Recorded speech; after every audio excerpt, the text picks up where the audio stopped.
అధికారంలోకి వచ్చిన తర్వాత వేల కోట్లు అప్పు తెచ్చి ప్రజలకు ఉపయోగపడే ఒక్క పని చేయలేదని మండిపడ్డారు.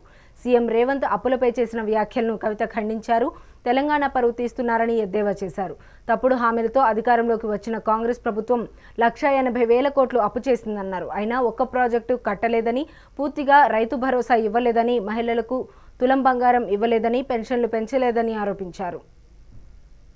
అప్పులు ఎట్లా చేసింది, రాష్ట్రాన్ని ఎట్లా దివాలా తీసిపించింది అనేటటువంటి అంశాల మీద మాట్లాడడం, అదేవిధంగా పదే పదే వేల కోట్ల రూపాయలు అప్పులు తీసుకొని రావడం, ఖజానా మీద భారాన్ని పెంచడం, కానీ తెచ్చినటువంటి అప్పుతోనే ఒక్కటి కూడా పనికొచ్చేటటువంటి పని చేయకపోవడం అన్నది మనం గత 16 నెలలుగా చూస్తున్నటువంటి సందర్భం. అంతేకాకుండా మన రాష్ట్రానికి సంబంధించినటువంటి గౌరవ ముఖ్యమంత్రి గారు నిన్నగాక మొన్న మాట్లాడినటువంటి మాటలు కూడా మనందరం కూడా చూసినాం. తెలంగాణ ఆత్మగౌరవాన్ని కించపరిచే విధంగా, నేను ఒక రాష్ట్ర ముఖ్యమంత్రిగా ఎక్కడికి పోతున్నా నన్ను చెప్పుల దొంగను చూసినట్టు చూస్తున్నారని అంత నీచమైనటువంటి మాటలు, నిజంగా అట్లాంటి మాటలు చెప్పాలంటే ఇబ్బంది అనిపించినా ఆయన నోటి నుండి అట్లాంటి మాటలు వినడం అన్నది తెలంగాణ ప్రజలకు అవమానం. అది సీఎం చైర్కి అన్నది పక్కన పెడితే మనది అన్ని రాష్ట్రాల్లాగా కాదు. మనం ఆత్మగౌరవంతో పోరాటం చేసి 60 ఏళ్ళు సాధించుకున్నటువంటి రాష్ట్రం. అటువంటి రాష్ట్రాన్ని ఎంత గౌరవప్రదంగా మనం కాపాడుకుంటే అంత బాగుంటుంది. కానీ తెలంగాణ ఆత్మగౌరవాన్ని కించపరిచే విధంగా ముఖ్యమంత్రి గారు మాట్లాడడం బాధాకరం. అయితే ముఖ్యమంత్రి గారి మాటల వెనకాల ఆక్రోశము, బాధ వేరే ఉన్నది. ఏంది వేరేది? మొన్ననే మనం చూసినాం, 400 ఎకరాలు కంచగచ్చిబౌలి భూముల్ని కుదోబెట్టి 10,000 కోట్ల రూపాయలను అప్పుగా తీసుకొని రావడం జరిగింది. యావత్ ప్రపంచం ముందు తెలంగాణ పరువు తీసినటువంటి ఉదంతాన్ని కూడా చూసినాం. అక్కడ ఉన్నటువంటి నెమళ్లను, చెట్లను అన్నిటినీ నాశనం చేస్తే ప్రపంచవ్యాప్తంగా ఉన్న పర్యావరణవేత్తలందరూ కూడా బాధపడ్డ విషయం చూసినాం. మరి ఎందుకంత పట్టుదల, ఎందుకు ఆ భూములు అమ్మాలి, ఎందుకు 10,000 కోట్లు తెచ్చుకోవాలి అంటే ముఖ్యమంత్రి గారు కంప్లీట్గా ఆలోచన ఏంటంటే తెలంగాణ రాష్ట్రంలో TSIICలో, ఇదివరకు TSIIC అన్నాము, ఇప్పుడు వాళ్ళు TGIIC అంటున్నారు, ఇండస్ట్రియల్ ఇన్ఫ్రాస్ట్రక్చర్ డెవలప్మెంట్ కార్పొరేషన్లో 1,75,000 ఎకరాల పైచిలకు భూమి కేసీఆర్ గారు జమ చేసి పెట్టిండ్రు. కేవలం హైదరాబాద్లో కాదు, జిల్లాలలో ఉన్నటువంటి అన్ని కేంద్రాలలో కూడా ఫ్యూచర్లో ఇండస్ట్రియల్ ఎక్స్పాన్షన్ కోసం అని చెప్పి TSIICని ఒక స్ట్రాంగ్ పవర్ఫుల్ ఎంటిటీగా తయారు చేసి పెట్టిండ్రు. ఇవాళ రేవంత్ రెడ్డి గారి కుట్ర ఏంటంటే ఆ భూములన్నింటినీ కూడా కుదవబెట్టాలి. కంచెగచ్చిబౌలి శాంపుల్ మాత్రమే 1,75,000 ఎకరాల తెలంగాణ వ్యాప్తంగా ఉన్న భూముల్ని కుదవబెట్టడానికి ఒక మంచి కుట్రపూరితమైనటువంటి స్కెచ్ రేవంత్ రెడ్డి గారు తయారు చేసుకున్నారు. మరి తయారు చేసుకున్నారు, కానీ ఆ విషయాన్ని ప్రజల నుంచి దాచిపెట్టాలనేటటువంటి ప్రయత్నం చేస్తున్నారు. మీ అందరికి కూడా తెలుసు, నా దగ్గర నిర్దిష్టమైనటువంటి ఆధారాలు లేకపోతే నేను మాట్లాడను. ఇవాళ నా చేతిలో ప్రభుత్వం ఇచ్చినటువంటి జీవో నంబర్ 12 ఉన్నది. GO number 12. ఈ జీవో ఏప్రిల్ 11వ తారీఖున ఇచ్చిరు ఈ సంవత్సరంలో. కానీ ఇది మీకు ఎక్కడ ప్రభుత్వ వెబ్సైట్లో కనబడదు, ఇండస్ట్రియల్ ఇన్ఫ్రాస్ట్రక్చర్ కార్పొరేషన్ వెబ్సైట్లో కనబడదు, ఎక్కడ కూడా కనబడదు. ఎందుకు ఇంత రహస్యం? ఎందుకోసం దాచిపెట్టినరు? ఏమున్నది ఈ జీవోలా? ఇది చెప్పడానికే నేను ఇవాళ తెలంగాణ ప్రజల ముందుకు రావడం జరిగింది. ఈ జీవోలో ఏం చెప్తుందంటే ప్రభుత్వము ఇప్పటి వరకు Telangana state industrial infrastructure corporation అనేటటువంటిది ఒక ప్రైవేట్ లిమిటెడ్ కంపెనీగా ఉన్నది. ఇప్పుడు దాన్ని రేవంత్ రెడ్డి గారి ప్రభుత్వం నిర్ణయం తీసుకొని పబ్లిక్ లిమిటెడ్ కంపెనీ కింద మార్చడం జరిగింది. మరి ఏం మార్పు వస్తుంది ప్రైవేట్ లిమిటెడ్ కంపెనీ నుంచి పబ్లిక్ లిమిటెడ్ కంపెనీ చేస్తే అంటే ఇంకా 1,000 కోట్లు ఎక్కువ రుణాలు తీసుకొచ్చేటటువంటి అవకాశం ఉంటుంది. మొత్తం తెలంగాణలో ఉన్నటువంటి 1,75,000 ఇండస్ట్రియల్ ఐడెంటిఫైడ్ భూములు ఏవైతే ఉన్నాయో వాటిని అన్నిటినీ కూడా స్టాక్ ఎక్స్చేంజ్లో కుదవబెట్టేటటువంటి అవకాశం వస్తుంది. అందుకోసమే ప్రైవేట్ లిమిటెడ్ కంపెనీ ఉన్నటువంటి TSIICని ఇలా పబ్లిక్ లిమిటెడ్ కంపెనీగా రేవంత్ రెడ్డి గారు మార్చడం జరిగింది. మార్చడంతోనే దీంట్లో ఏమొచ్చింది, ఇదే జీవోలో చెప్తారు. మార్చుతూ వాళ్ళు నిర్ణయం తీసుకుంటే ఏమొచ్చిందంటే the company got listed on 11/12/2024 at National Stock Exchange and the company status got change to high value debt listed entity. అంటే హై వాల్యూలో డెట్ తీసుకోవడానికి, అప్పులు తీసుకోవడానికి, 1,000 కోట్ల అప్పులు తీసుకోవడానికి ద్వారాలు తెరిచినటువంటి ప్రభుత్వం కాంగ్రెస్ ప్రభుత్వం, తెరిచినటువంటి ముఖ్యమంత్రి గారు రేవంత్ రెడ్డి గారు. ఇవాళ నేను రేవంత్ రెడ్డి గారిని అడుగుతా ఉన్నా, మీరు ఒకవేళ ప్రైవేట్ లిమిటెడ్ కంపెనీ నుంచి పబ్లిక్ లిమిటెడ్ కంపెనీ చేస్తే పబ్లిక్ దగ్గర ఈ విషయం ఎందుకు దాచిపెట్టినరు?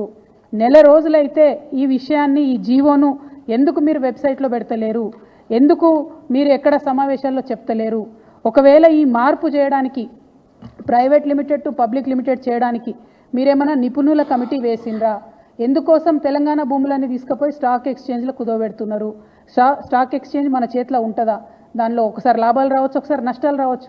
ఒకవేళ నష్టం వస్తే తెలంగాణలో మనం జమ చేసి పెట్టుకున్నటువంటి 1,75,000 ఎకరాలు వాటి భవితవ్యం ఏంటిది? మన పిల్లల భవిష్యత్ ఎట్లా? రేపు ఎవరైనా కొత్తగా పెట్టుబడులు పెడదామని వస్తే వాళ్ళకి ఏం భూములు ఇస్తాం, మనము ఎట్లా ఫెసిలిటీస్ క్రియేట్ చేస్తాము? అంటే మీరు తెలంగాణ రాష్ట్ర భవిష్యత్తు మీద ఏమాత్రం ఆలోచన లేకుండా డైరెక్ట్గా పబ్లిక్ లిస్టెడ్ కంపెనీ చేసి దీన్ని స్టాక్ ఎక్స్చేంజ్లో లిస్ట్ చేయడం అన్నది చాలా దారుణం. ఈ విషయాన్ని ప్రజలకు చెప్పకపోవడం అన్నది మరింత దారుణం. నేను ఇవాళ ప్రశ్నిస్తూ ఉన్నాను, మీరు ఎందుకు ఈ మార్పు చేసిండ్రు? మార్పు చేసినట్టయితే ప్రజలకు ఎందుకు చెప్తలేరు? ఇంత రహస్యం ఏమున్నది ఈ జీవోలో అన్నది నేను అడుగుతూ ఉన్నాను. అదేవిధంగా రేవంత్ రెడ్డి గారు ఎప్పుడు మాట్లాడుతూ ఉంటారు, 8 లక్షల కోట్ల అప్పు చేసిరు కేసీఆర్ గారని. నిన్నగాక మొన్న సెంట్రల్ గవర్నమెంట్కి సంబంధించినటువంటి వ్యక్తులే చెప్పిండ్రు, ఈ రోజు కూడా రాష్ట్ర అప్పు 4,20,000 కోట్లు ఉందని చెప్పి సెంట్రల్ గవర్నమెంట్ నుంచి పార్లమెంట్లో ఇచ్చినటువంటి జవాబు ఆధారంగా చెప్పిండ్రు. కానీ ఈ 16 నెలల్లో రేవంత్ రెడ్డి గారు తీసుకొచ్చినటువంటి అప్పు 1,80,000 కోట్లు దాటిపోయింది. ఆ తర్వాత కొంచెం మేము స్టడీ చేసినాం, మరి 1,80,000 కోట్లు అప్పు తెచ్చిండు ముఖ్యమంత్రి గారు, ఈయన ఏం చేసిండు దీంతోనే అని. ఒక ప్రాజెక్టు కట్టలేదు, పూర్తిగా రైతు భరోసా ఇవ్వలేదు, పూర్తిగా రైతు బీమా ఇవ్వలేదు, పూర్తిగా రుణమాఫీ చేయలేదు, ఒక పెన్షన్ పెంచలేదు, తులం బంగారం ఇవ్వలేదు, మహాలక్ష్మి పథకం పెట్టలేదు, ఆడపిల్లలకు స్కీమ్ ఇవ్వలేదు, ఏమి ఇవ్వలేదు. కానీ తెచ్చిన 1,80,000 కోట్లు మాత్రం ఆరత కర్పూరం కరిగిపోయినట్టు కరిగిపోయినాయి. లెక్కలు బాగా తీస్తే తెలిసింది ఏంటంటే కేవలం 80,000 కోట్లు మాత్రమే ఇదివరకు చేసినటువంటి అప్పులు చెల్లించడానికి ఈ ప్రభుత్వం ఉపయోగించింది. ఇంకా 1,00,000 కోట్లు ఎక్కడికి పోయినాయి? మరి ఆ జవాబు చెప్పాల్సినటువంటి అవసరం ప్రజలకు ఉంది. ఇవాళ నేను డెఫినెట్గా ఆధారాలతో ఆరోపణ చేస్తూ ఉన్నాను, 1,00,000 కోట్ల రూపాయలు రేవంత్ రెడ్డి గారు పెద్ద కాంట్రాక్టర్లకు పేమెంట్లు చేసిండ్రు. ఒక తట్టెడు మట్టి కూడా ఎత్తిపోయకుండా 1,00,000 కోట్ల రూపాయలను కాంట్రాక్టర్లకు పేమెంట్ చేసిర్రు. ఇక కాంగ్రెస్ సర్కార్ విషయం మీ అందరికీ తెలిసిందే, వాళ్ళు 20% సర్కార్ కమిషన్ కాబట్టి 20% కమిషన్ సర్కార్ కాబట్టి అందులో 20,000 కోట్లు డైరెక్ట్గా రేవంత్ రెడ్డి గారి సొంత ఖజానాకు పోయిందని ఇవాళ నేను ఆరోపణ చేస్తూ ఉన్నాను. ఇది తప్పైతే ప్రభుత్వం తరఫు నుండి శ్వేతపత్రం రిలీజ్ చేయండి. మీరు 1,00,000 కోట్లు ఏం చేసిండ్రో చెప్పండి. 80,000 కోట్లు మీరు డెట్ పే చేసినట్టు మొన్న బడ్జెట్లో ఇచ్చినటువంటి డాక్యుమెంట్స్ ద్వారా తెలిసింది. కానీ ఇంకా ఎందుకు అప్పు తెస్తున్నారు? తెస్తుంటే దానికి ప్రణాళిక ఎక్కడ ఉంది? ఏం ప్రాజెక్టు కట్టిండ్రు? ఇవాళ నేను కాదు, గ్రామాలలో ఉన్నటువంటి ప్రజలు బాధపడుతున్నారు. పల్లె ప్రగతి మొత్తం పడకేసింది. కనీసం మోరీలు క్లీన్ చేసేటటువంటి పరిస్థితి లేదు, ఈ జీతాలు ఇచ్చేటటువంటి పరిస్థితి లేదు. మరి ఎందుకు ఇన్ని వేల కోట్లు అప్పు తెస్తున్నారు? ఎందుకు రాష్ట్ర భవిష్యత్తును ఇబ్బంది పెట్టేటటువంటి పరిస్థితి క్రియేట్ చేస్తున్నారని నేను ముఖ్యమంత్రి గారిని డిమాండ్ చేస్తూ ఉన్నాను. ప్రభుత్వం ఖచ్చితంగా శ్వేతపత్రం ఇవ్వాలని కూడా డిమాండ్ చేస్తూ, మరి తెలంగాణ రాష్ట్ర గౌరవాన్ని ఒక పక్క తాకట్టు పెడుతున్నారు, అవమానపరుస్తున్నారు. ఇంకొక పక్క తెలంగాణ బిడ్డల భవిష్యత్తును కూడా నేషనల్ స్టాక్ ఎక్స్చేంజ్లో మీరు తాకట్టు పెడుతున్నారు. దీన్ని మేము తీవ్రంగా ఖండిస్తున్నాం. ఒకవేళ మీరు ప్రైవేట్ లిమిటెడ్ కంపెనీ నుండి పబ్లిక్ లిమిటెడ్ కంపెనీని చేయడంలో జగిత్యాల జిల్లాలోని మాతా శిశు కేంద్రంలో పసికందు మృతి ఉద్రిక్తతలకు దారితీసింది. వైద్యుల నిర్లక్ష్యంతోనే పసికందు చనిపోయాడంటూ బంధువులు ఆందోళనకు దిగారు. పెగడపల్లి మండలం సుద్దపల్లికి చెందిన రాజు జోష్న దంపతులకు శనివారం బాబు జన్మించాడు. శిశువు అనారోగ్యంతో ఉండడంతో మెరుగైన వైద్యం కోసం ప్రైవేటు ఆసుపత్రికి తరలించాలని తల్లిదండ్రులకు డ్యూటీ డాక్టర్ సూచించారు. పరిస్థితి విషమించడంతో ఆసుపత్రికి వెళ్లేలోపే పసికందు చనిపోయాడు. దీంతో మాతా శిశు కేంద్రంలోని డాక్టర్ల నిర్లక్ష్యం వల్లనే బాబు మరణించాడని ఆసుపత్రి ఎదుట ఆందోళనకు దిగారు. పోలీసులు కేసు నమోదు చేసి దర్యాప్తు చేస్తున్నారు. నా పేరు రాజు, మా భార్య పేరు జోష్న. సుద్దపల్లి గ్రామం మాది, మండలం పేడపల్లి, జిల్లా జగిత్యాల. శుక్రవారం నైట్ మాతా శిశు హాస్పిటల్కి రావడం జరిగింది డెలివరీ కోసం. 10 నాడు 10:52 నిమిషాలకు డెలివరీ జరగడం జరిగింది. బాబు మగ పిల్లాడు బాబు పుట్టడం జరిగింది. 1 కిలో కేటీఆర్ మాట్లాడుతున్నారు. ఇప్పుడు ఆ లైవ్ చూద్దాం. ఎవరినైతే ఇబ్బంది పెట్టే ప్రయత్నం చేసిందో ఉద్యమంలో వారే హోంశాఖ మంత్రిగా మొత్తం ఉద్యమకారులందరి మీద కూడా కేసులు ఎత్తేసే విధంగా వారికి ఆ బాధ్యత అప్పచెప్పింది పెద్దలు కేసీఆర్ గారు. అట్లాగే నాయన నరసింహారెడ్డి గారు కార్మిక పక్షపాతి. నేను ఇండస్ట్రీస్ మినిస్టర్గా ఉంటే వారు కార్మిక మంత్రిగా ఉండే. కొంతకాలం కార్మికులు హోంమంత్రిగా ఉన్నా కూడా కార్మికుల ఇష్యూలు తీసుకొని వచ్చేది వారు. నీకెందుకే ఇవన్నీ అంటే, అరే నేను ఎదిగిందే వాళ్ళతోని, కార్మికులే నన్ను లీడర్ చేసిండ్రు, నేను విఎస్టీ నుంచి మొదలు పెడితే ఎన్నో దానిలా నేను కార్మిక సంఘంలోకి వెళ్ళి వచ్చినోడిని, సోషలిస్ట్ నాయకుడిని, నాకెందుకంటే పోయింది నువ్వు అని చెప్పి లొల్లి పెట్టి ఎట్టి పరిస్థితుల్లో కార్మికులను పరిశ్రమలు యాజమాన్యాలు ఎక్స్ప్లాయిట్ చేయొద్దు, వాళ్ళ పొట్టగొట్టద్దు, శ్రమ దోపిడీ జరగద్దు అని గట్టిగా జీవితాంతం కొట్లాడిన నాయకుడు కార్మిక పక్షపాతి పెద్దల నరసింహారెడ్డి గారు. వారి గురించి, వారి యొక్క కమిట్మెంట్ గురించి చెప్పాలంటే, వారు సంపాదించింది పేరు, డబ్బు సంపాదించకపోవచ్చు కానీ పేరు మాత్రం అపారంగా సంపాదించారు. ఎంత పేరు ఎట్లా వస్తుందంటే మనిషికి జీవితంలో, నాకు బాగా గుర్తుంది, నేను పెద్దలు కేసీఆర్ గారితో పాటు ఢిల్లీలో ఉన్నా. 2005 సంవత్సరమో 6వ సంవత్సరమో కరెక్ట్గా గుర్తులేదు. ఆ రోజు ఇక్కడ కాంగ్రెస్ పార్టీ ఇంకా తెలంగాణలో మనకు తెలంగాణ రాష్ట్రం ఇచ్చే పరిస్థితి లేదు. ఉమ్మడి ఆంధ్రప్రదేశ్లో మన వాళ్ళు ఏదైతే ప్రభుత్వంలో 6 మంత్రులు ఉన్నారో అందులో నరసింహారెడ్డి గారిని ప్రత్యేకంగా అప్పటి ముఖ్యమంత్రి రాజశేఖర రెడ్డి గారు కడప జిల్లాకే ఇన్ఛార్జ్ మంత్రిగా వేసుకున్నాడు. ఆయన మా జిల్లా, నా సొంత జిల్లా ముఖ్యమంత్రి జిల్లాకి మీరే ఇన్ఛార్జ్ మినిస్టర్ ఉండాలని చెప్పి ఆయన ఇన్ఛార్జ్ మినిస్టర్గా కూడా రాజశేఖర రెడ్డి గారు నియమించుకున్నారు. అంత ప్రాధాన్యత ఇచ్చేది ఆయన కూడా. అయితే నాయన నరసింహారెడ్డి గారు ఆనాడు అమెరికా టూర్లో ఉన్నారు. పార్టీ ఒక నిర్ణయం తీసుకొని 6 మంత్రులు రాజీనామా చేయాలి, మనం కేంద్ర ప్రభుత్వానికి నిరసన చెప్పాలి, యూపీఏ ప్రభుత్వానికి, కాంగ్రెస్ చేస్తున్న మోసానికి వ్యతిరేకంగా తెలంగాణ ప్రజలకు మనం మళ్ళొక్కసారి పదవులు త్యాగం చేసి ప్రజల దగ్గరికి పోవాలని నిర్ణయం తీసుకున్నప్పుడు 6 మంత్రివర్గంలో మన వాళ్ళు ఉన్నారు, టీఆర్ఎస్ వాళ్ళు ఉంటే 5 ఇక్కడ హైదరాబాద్లో తెలంగాణలో ఉండే, ఒకే ఒక్క నాయన నరసింహారెడ్డి గారు మాత్రం విదేశాల్లో ఉండే ఆ రోజు. కానీ పార్టీ నిర్ణయం తీసుకున్నది, నరసన్న మీరు రాజీనామా చేయాలని చెప్పి వారికి ఫోన్లో సమాచారం అందిస్తే, మీరు నేను చెప్పేది నమ్మరు, ఇవాళ రోజుల్లో రాజకీయాల్లో అట్లాంటి పరిస్థితులు చాలా అరుదు. ఒక మంత్రి పదవి ఇచ్చిపెట్టాలంటే అలకట్ ముచ్చట కాదు.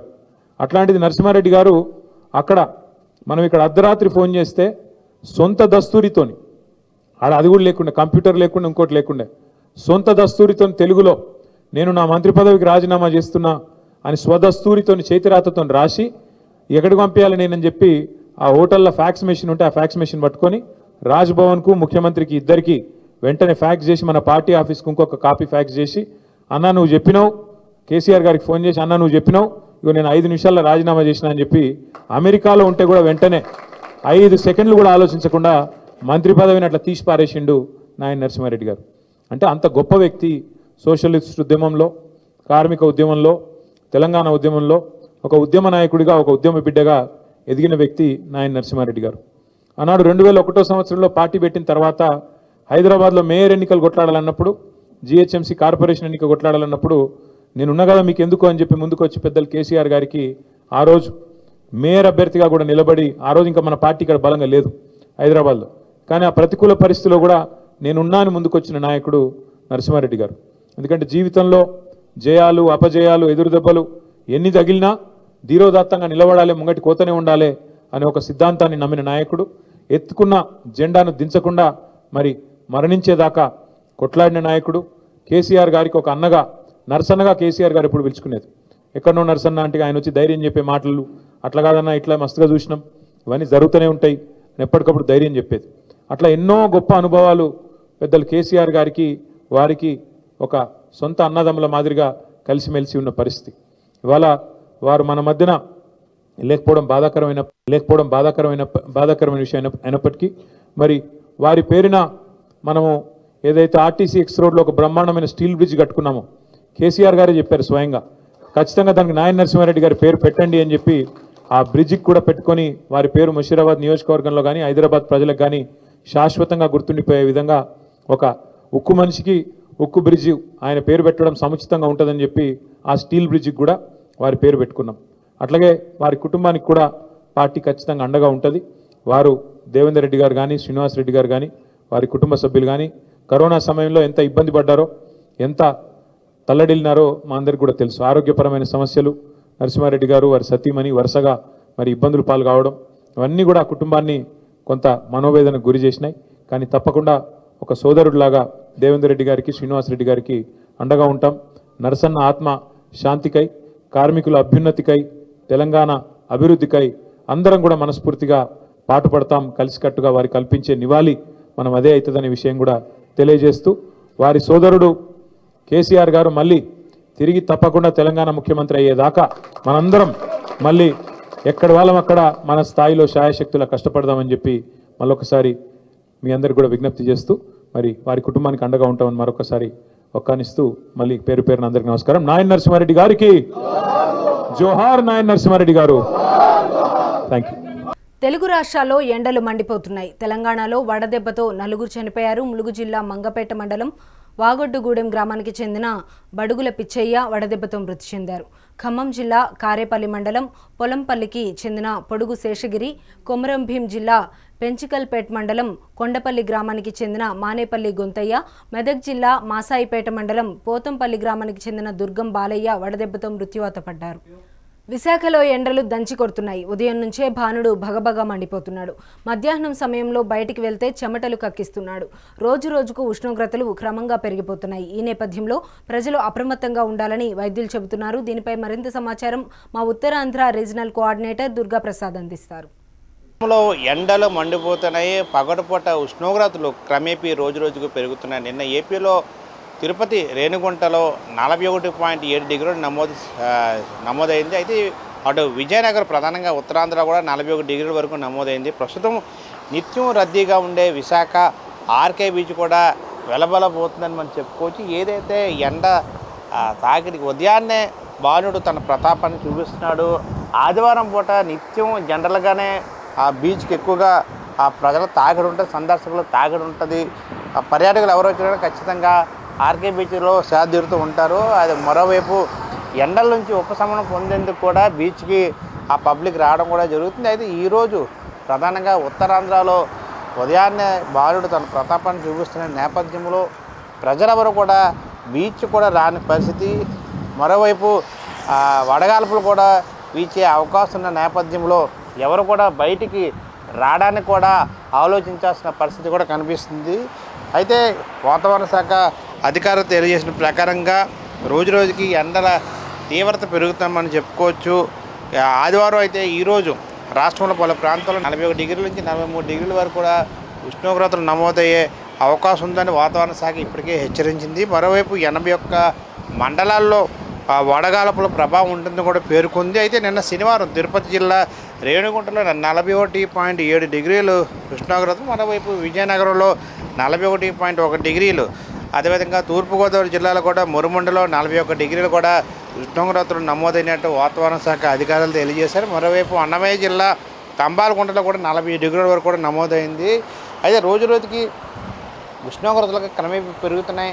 అయితే గత వారంలో మనం చూస్తే భిన్నమైన వాతావరణ పరిస్థితి నెలకొని ఉదయం పూట ఆ ఎండలో భానుడు తన ప్రతాపాన్ని సూర్యప్రతాపాన్ని చూపిస్తుంటే సాయంత్రం పూట వాతావరణం భిన్నంగా మారి సాయంత్రం 3 గంటల నుంచి 4 గంటల తర్వాత వర్షాలు కూడా పడ్డాయి.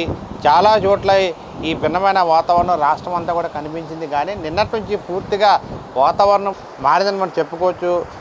సూర్యుడు తన ప్రతాపాన్ని చూపిస్తున్నాడు. వడగాల్పులు విపరీతంగా వీస్తున్నాయి. అయితే ఇట్లాంటి సమయాల్లో ప్రజలు కూడా అప్రమత్తంగా ఉండాలని చెప్పేసి వైద్యులు కూడా సూచిస్తున్నారు. ప్రధానంగా చర్మ వ్యాధులు వచ్చే అవకాశం ఉంది. అయితే మరోవైపు డిహైడ్రేషన్ ఎక్కువగా అయ్యే అవకాశం ఉంది.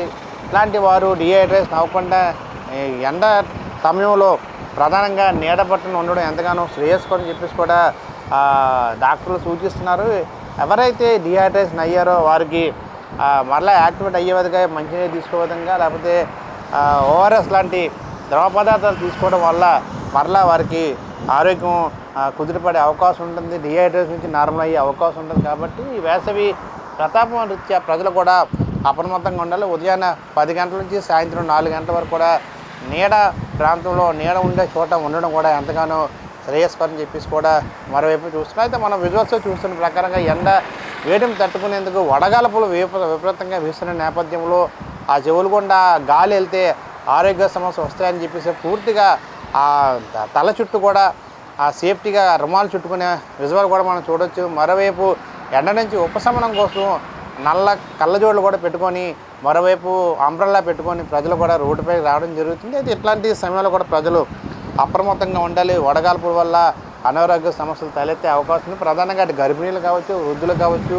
మరోవైపు చిన్నపిల్లలు కావచ్చు, ఇట్లాంటి వారికి ఎక్కువగా వడగాల్పుల వల్ల ఈ ఎండవడి వల్ల వడగాల్పు తగిలే అవకాశం ఎక్కువగా ఉన్న నేపథ్యంలో అనారోగ్య సమస్యలతో ఇబ్బంది పడుతున్న వారు, దీర్ఘకాలిక వ్యాధులతో ఇబ్బంది పడుతున్న వారు చాలా అప్రమత్తంగా ఉండాలని చెప్పేసి కూడా ఈ వారం అంతా కూడా పెరిగే అవకాశం ఉన్న నేపథ్యంలో ప్రజలు కూడా అప్రమత్తంగా ఉండాలని సూచిస్తున్నారు. అయితే ప్రధానంగా ఈరోజు ఇటు ఉత్తరాంధ్రలో విశాఖ, అనకాపల్లి, విజయనగరం ప్రాంతాలు మనం చూస్తే వడగాలపులు తీవ్రంగా వీస్తున్న ప్రభావం కనిపిస్తుంది. ఎండ తన ప్రతాపం చూపిస్తున్న ప్రభావం కనిపిస్తుంది. ఎవరు కూడా బయటికి వచ్చేందుకు కూడా సాహసించట్లేదు. ఎందుకంటే అంత తీవ్ర స్థాయిలో సూర్యుడు తన ప్రతాపాన్ని చూపిస్తున్నాడు. ఈరోజు ఉదయాన్నే 8 గంటల నుంచి సూర్యుడు తన ప్రతాపాన్ని చూపిస్తాను మొదలుపెట్టాడు. అయితే ఎవరు కూడా ఆదివారం జనరల్గా ఎక్కువగా విశాఖలోని ఆర్కే బీచ్ ఇట్లాంటి టూరిస్ట్ ప్రాంతాలకి సందర్శించడానికి ఎక్కువగా వస్తుంటారు. ఫ్యామిలీతో బయటికి వచ్చే విధంగా ఎక్కువగా ఆసక్తి చూపిస్తుంటారు. ఎందుకంటే ఫ్యామిలీ ఉండే ఒకరోజు సెలవుని ఎంజాయ్ చేయాలి, కుటుంబంతో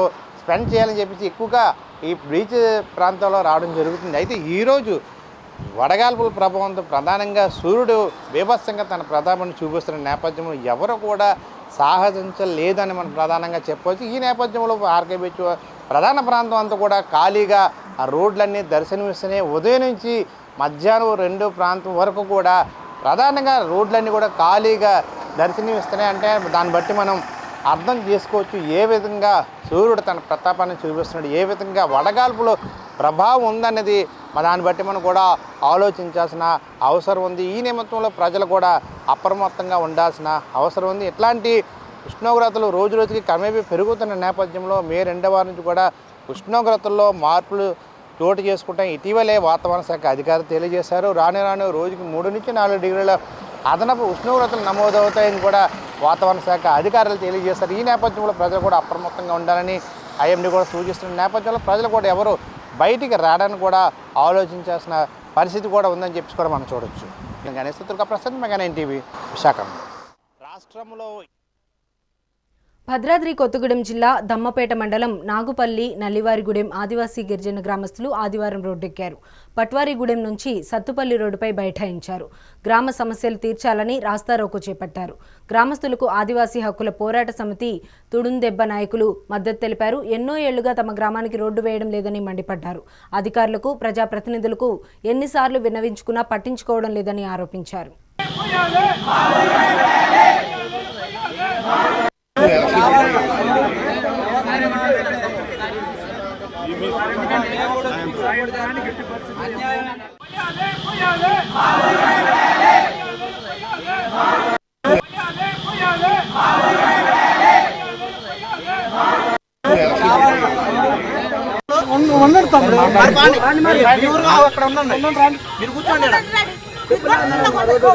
మేము ఎంత సపోర్ట్ చేసాము మీకు ఎలక్షన్ టైంలో, మీకు చాలా సార్లు సపోర్ట్ చేశాము, అన్ని విధాలుగా సపోర్ట్ చేశాము. రాజకీయ నాయకులు ఇక్కడికి కూడా ఇవ్వలేదు సార్, ఇంతవరకు లేదు సార్. కరెంటు పోల్ అయిన మా ఊరు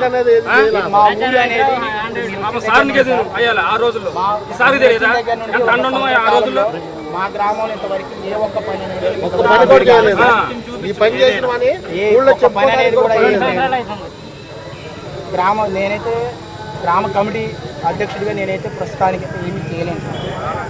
ఎందుకంటే గ్రామ నిర్ణయమే నా నిర్ణయం. గ్రామ ప్రజలు ఎప్పుడు నేనైతే ఎందుకంటే వాళ్ళని పక్కన పట్టించి నేను వేరేకి వెళ్ళిపోవటం అనేది సమంజసంగా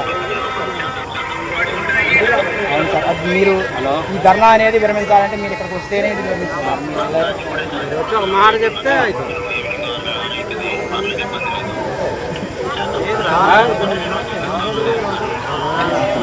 ఏంటి ఈవినింగ్ వస్తారు సార్ మీరు పంపి